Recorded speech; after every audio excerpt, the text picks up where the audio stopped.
Julie here from Copy What I Use for Teenage Anxiety, and in today I'm going to be covering how to reduce time and anxiety when revising, particularly with maths revision.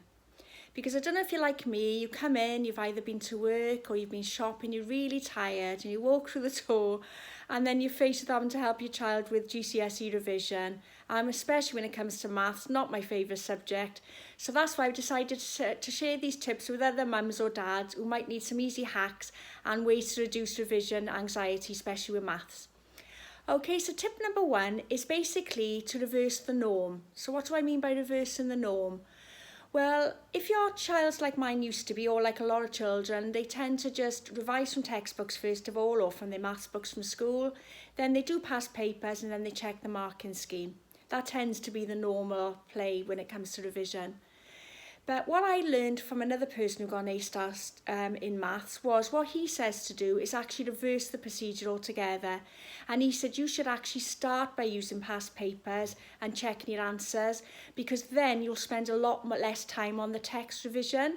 Because he said, what it'll do, it'll highlight the weakness, i.e. the things your child needs to really focus on with their maths, and also reduce the time, because what you'll find is there might be a lot of things in the revision guides that you won't really need to cover it that much in depth, because you'll identify from the past papers that that's what, you know, exactly what you need to be learning ready from the revision guides, rather than have to learn it all.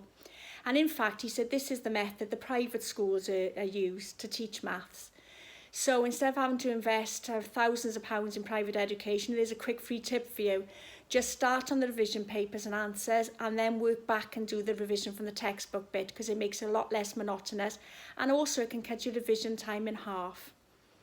Tip number 2 is, unlike when I was in school, technology has come into play now in a big way. So there's a way of actually varying your revision so much more. You've got so many good sites on there that you can use, like BBC Bite Size, and then if you're a visual learner, or even if you're not a visual learner, there are so many YouTube videos you can refer to now. I came across one in a quick blog I did the other day that teaches you what you need to know for algebra GCSE in 43 minutes, the whole of algebra. And there's nothing worse than actually watching it being demonstrated, because maths is pretty difficult to do from a textbook. So to be able to actually watch in a video is brilliant. And then tip number 3 is, as the saying goes, if you want to be successful at something, copy what other successful people have done. And that's what I did. I actually stumbled across a course with a person who'd had an A-star, not just in GCSE, but also in A-level. And it was absolutely fantastic. I wouldn't recommend something I hadn't tried myself. Not only is there almost 200 pages covering everything you need, both from foundation tier right up to higher tier, but there are also some shortcuts to GCSE maths. There's also 8 hours of video tutorials where he goes through exam type questions and he does the questions and the answers for you.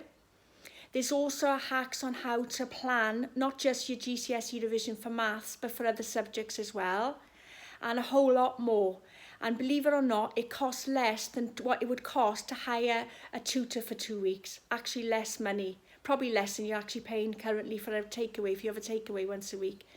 So anyway, I'll pop a link down there to the actual course that I came across, which was fantastic value for money. And more than that, he actually offers a money back guarantee anyway, so there's no risk involved whatsoever and everything to gain.